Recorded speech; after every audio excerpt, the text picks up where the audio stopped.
ہاں سر میرے تو جدو گل آئے گی تو پھر میں سنت دساں گا، ورنہ پوری دنیا کو کہانی مسلمانوں نے یہی کرائی ہوئی ہے کہ کھڑے ہو کے پانی پینا گناہ ہے، کھانا کھانا گناہ ہے، کافروں کا طریقہ ہے۔ ایون اس کو چھوڑ دیں، کرسی میز پہ بیٹھنے کے بارے میں احمد بریلوی صاحب کا فتویٰ ہے کہ یہ انگریزوں کی مشابہت ہے، کرسی میز پہ بیٹھنا، چمچوں سے کھانا۔ اگلا سوال ہے جی کہ اسلام میں کھانے پینے کی اشیاء پر پھونک مارنا منع ہے، تو کیا وجہ ہے کہ جب لوگ دم کرواتے ہیں تو اس کے اوپر پھونک ماری جاتی ہے؟ یہ وجہ تو انہی سے پوچھے دم کرنے والوں سے، یہ تو بالکل صحیح ہے۔ ابو داؤد کے اندر، سنن ابن ماجہ کے اندر صحیح سند کے ساتھ حدیث موجود ہے کہ نبی علیہ السلام نے کھانے پینے کی چیزوں میں پھونک مارنے سے منع فرمایا ہے۔ تو یہ دم کے لیے بھی، یعنی آپ تو پھونک کی بات کر رہے ہیں، لوگ تو یعنی اپنے بزرگوں کی تھوکیں ڈلواتے ہیں اور وہ سہارا لیتے ہیں بخاری اور مسلم کی احادیث سے۔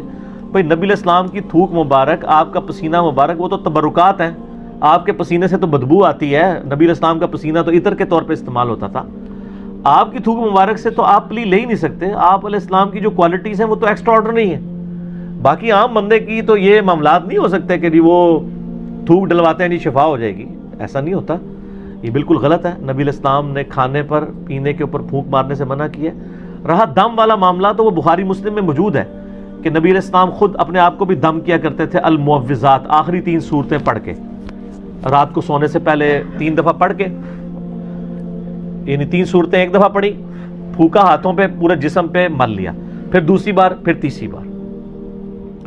اور اما عائشہ کہتی ہیں کہ جب نبی علیہ السلام بیمار ہو گئے، بخاری کے الفاظ ہیں، تو پھر میں یہ صورتیں پڑھ کے آپ کے مبارک ہاتھوں پہ دم کر کے آپ کے ہاتھوں کو آپ کے جسم پہ پھیر دیتی تھی، اپنے ہاتھوں کو نہیں سر، پوائنٹ ٹو بی نوٹڈ، نبی علیہ السلام کے ہاتھ برکت والے، حضور کے ہاتھوں میں پڑھ کے حضور کے ہاتھوں کو جسم پہ پھیر دیا کرتی تھی۔ یعنی شیاطین، جنات، جادو اور نظر بد کے اگینسٹ یہ المعوذات 3 پناہ دینے والی صورتیں ہیں، سورہ الاخلاص، سورۃ الفلق اور سورۃ الناس، قرآن حکیم کی آخری 3 صورتیں۔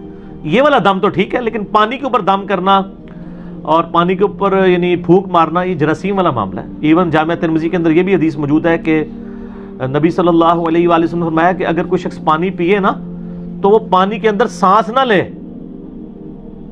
سانس لینے سے، کیونکہ سانس لینے سے بھی تو پھونک چلی جائے گی نا، یعنی گلاس کو اپنے منہ سے ہٹا کے سانس لے۔ اور اسی حدیث کے اندر الفاظ ہیں، ایک صحابی کہتے ہیں کہ اگر پانی پیتے ہوئے اس میں کوئی تنکا آ جائے پھر میں کیا کراں؟ وہی سوال ہے نا۔ اور کیا عورتیں کیا بچوں کے لیے دودھ ابال کے دیتی ہیں نا، وہ ملائی ہٹانے کے لیے پھونک مار دیتی ہیں۔ وہ صحابی نے بھی پوچھ لیا اسی حدیث کے اندر ابو داؤد ترمذی میں کہ رسول اللہ اگر تنکا آ جائے تو آپ فرمایا تنکا نکال کے باہر کر، پھونک کیوں مارنی ہے؟ تو یہاں پہ بھی میں یعنی کب کسی کو دیکھتا ہوں نا، میں رات کو وہ بھائی مجھے کہتی ہے نماز کے بعد نا وہ کشمیری چائے تو لے آنا میرے لیے، تو میں لینے گیا تو وہ جو لفافے اٹھا رہا ہے نا پہلے اس میں پھونک مارتا ہے، اس کو کھولنے کے لیے اس میں چائے ڈالتا ہے۔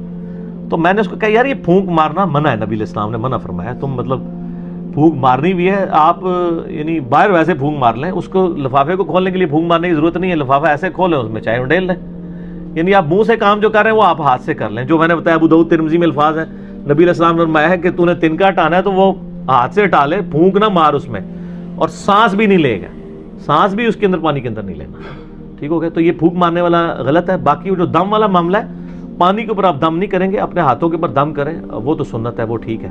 پانی وغیرہ کے اوپر، ان چیزوں کے اوپر نہیں کرنا چاہیے، یہ کوئی ثابت نہیں ہے۔ اچھا جی، اگلا سوال یہ ہے کہ کیا کھڑے ہو کر پانی پینا یا کھانا کھانا جو ہے یہ طریقہ کیسا ہے، اور کیا یہ کافروں کا طریقہ ہے؟ کافروں کا طریقہ پہلے ہوتا تھا، ہماری ویڈیوز کے بعد اب مسلمانوں کا طریقہ بن چکا ہے۔ ہاں جی، آپ کو پتہ ہے وہ 2014 میں جب اسلام آباد میں ایک دھرنا چل رہا تھا پولیٹیکل جماعت کی طرف سے، اس دوران ڈاکٹر طاہر القادری صاحب بھی اس دھرنے میں شامل تھے، تو ڈاکٹر طاہر القادری صاحب دوائی استعمال کرتے تھے نا، تو وہ اب تقریر کے دوران کوئی دوائی آ گئی یا ان کا گلا پکڑا ہوا تھا، کوئی وہ ساشے گھول کے یا جوشاندہ کسی نے دے دیا، تو وہ کھڑے ہو کے نا یوں پی رہے تھے۔ 2-3 بار جب انہوں نے پیا نا تو ایک دن انہوں نے تقریر میں ان کو خیال آیا کہ میرے مرید کیا سوچتے ہوں گے کہ کھڑے ہو کے پانی پینا تو گناہ کا کام ہے، تو ہمارے پیر صاحب بھی کھڑے ہو کے پی رہے، تو انہوں نے کہا یہ میں جو پی رہا ہوں نا یہ سنت ہے۔ ہاں سر میرے تو جدو گل آئے گی تو پھر میں سنت دساں گا، ورنہ پوری دنیا کو کہانی مسلمانوں نے یہی کرائی ہوئی ہے کہ کھڑے ہو کے پانی پینا گناہ ہے، کھانا کھانا گناہ ہے، کافروں کا طریقہ ہے۔ ایون اس کو چھوڑ دیں, کرسی میز پہ بیٹھنے کے بارے میں احمد بریلوی صاحب کا فتویٰ ہے کہ یہ انگریزوں کی مشابہت ہے. کرسی میز پہ بیٹھنا, چمچوں سے کھانا, پتہ نہیں یہ مطلب کیا کہاں رہے ہیں یہ لوگ. اچھا, تو وہ انہوں نے پھر کہا کہ نہیں یہ تو سنت ہے, اور انہوں نے کہا جی مولا علی بھی کھڑے ہو کے پانی پیا کرتے تھے. بس انہوں نے تو خیر اتنا بتایا, میں آپ کو پوری حدیث بتاتا ہوں. صحیح بخاری میں یہ حدیث موجود ہے کہ مولا علی رضی اللہ تعالیٰ عنہ علیہ السلام جب یعنی امیر المومنین بنے تو ظاہر ہے انہوں نے دارالخلافہ کوفے میں شفٹ کر لیا تھا. تو آپ کی عادت تھی کہ آپ ظہر سے لے کے مغرب تک نا نمازوں کے اوقات کے لیے مصلی پہ آتے تھے, اس کے بعد ممبر پہ چڑھ کے لوگوں کو مسائل سکھایا کرتے تھے دین کے. ایون لوگ تابعین آ کے وضو کا طریقہ بھی سیکھا کرتے تھے, بالکل بیسک چیزیں بھی. تو مولا علی علیہ السلام نے ایک دن یعنی وہ اپنے مسائل ظہر کے بعد بیان کر رہے تھے, اس دوران وضو کر کے بتایا لوگوں کو, وضو کا طریقہ سکھایا, اور اس کے بعد جب وضو کا جو پانی بچ گیا تھا نا اس کو کھڑے ہو کر پیا, اور فرمایا یہ میں نے کھڑے ہو کے پانی اس لیے پیا ہے کیونکہ میں نے کوفے میں لوگوں کو دیکھا ہے کہ وہ کھڑے ہو کے پانی پینے کو معیوب سمجھتے ہیں, جبکہ میں نے نبی صلی اللہ علیہ وآلہ وسلم کو خود کھڑے ہو کے پانی پیتے ہوئے دیکھا ہے. اچھا وہ سر زمزم نہیں تھا, اس میں بھی مولویوں نے نا پخ چھوڑ دی. انہوں نے کہا جی وضو کا بچا ہوا کھڑے ہو کے پی سکتے ہیں, عام حالت میں نہیں پی سکتے. یہ گورے کو جب بتائیں گے نا تو وہ تو آپ کے اوپر ہنسے گا, آپ کا مریض تو چپ کر جائے گا, وہ پوچھے گا یہ کون سا طریقہ ہے بھائی, پانی تو پانی ہے.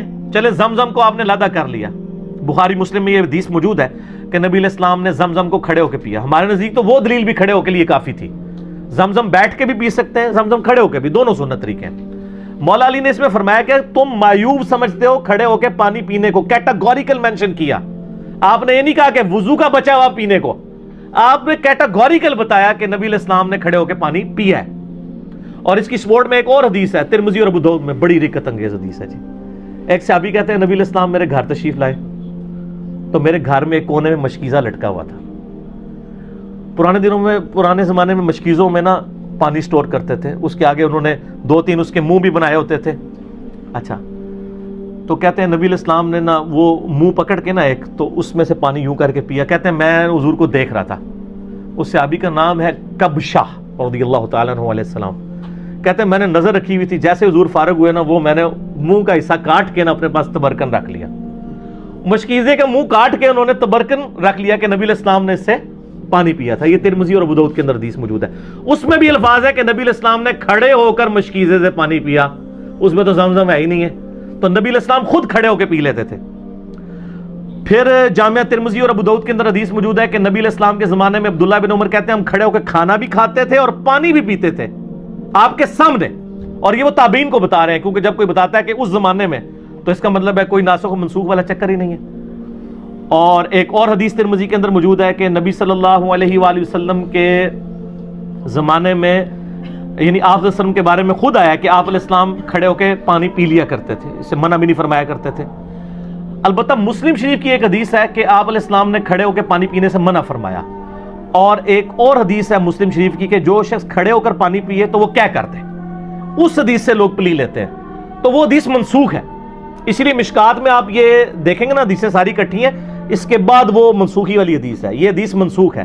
آج کی ڈیٹ میں یہ منسوخ ہو چکا ہے, یعنی نبی علیہ السلام کا جو منع فرمانا تھا وہ منسوخ ہے. آپ نے خود کر کے بتایا, صحابہ کرام نے, عام صحابہ نہیں, امیر المومنین سیدنا علی نے, حضرت ابو بکر عمر عثمان تک بھی اگر کوئی حدیث چھپی ہوئی تھی تو حضرت علی کو تو پتہ ہی ہوگی نا, وہ تو ساروں کے ساتھ رہے ہیں. مولا علی نے اگر صحیح بخاری میں آتا ہے کھڑے ہو کے پانی پیا ہے تو پھر بات تو کلیئر ہوگی کہ کھڑے ہو کے پانی پینا اور کھانا کھانا یہ سنت ہے, یہ خلاف سنت نہیں, کافروں کا طریقہ نہیں ہے. اذان شروع ہوگی ہے مغرب کی, اذان کا جواب دیں انشاءاللہ. باقی کوسچن آنسر سیشن کا سلسلہ اذان مغرب کے وقفے کے بعد انشاءاللہ. ہاں جی جناب, اذان مغرب کے وقفے کے بعد علمی و تحقیقی مجلس نمبر 39 میں آج 2 دسمبر 2018 کو سنڈے کے دن بقیہ کے کوسچن آنسر سیشنز کا سلسلہ شروع کرتے ہیں انشاءاللہ. اگلے سوالات جی اگلا سوال یہ ہے کہ پانی کو 3 سانس میں پینے کا طریقہ جو ہے وہ بیان کر دیں, کیونکہ آج کل ایک ویڈیو آئی ہوئی ہے کسی صاحب کی, تو وہ ایک گھونٹ جو ہے وہ غالباً 1-1.5 منٹ کے اندر پی رہے ہیں اور سانس بہت ان کو جو ہے نا وہ پھولتا ہے. تو وہ کہہ رہے ہیں کہ یہ اصل طریقہ ہے اندر جو ہے نا وہ, وغیرہ دنیا کا ہر بندہ جو پانی پی رہا ہے سنت طریقے کے مطابق بھی, تو اصل میں تو وہ پانی کا جو آپ کا اس کے دوران سانس آتا ہے تو وہ اندر جا رہا ہے. تو یہ پانی پینے کا طریقہ ذرا بیان اندر کیا ہے, وہ کیا کہہ رہے ہیں گلاس کے اندر, وہ کہہ رہے ہیں جب آپ اس طرح گٹاگٹ پیتے ہیں تو اصل میں وہ آپ کا سانس بھی اندر جا رہا ہے.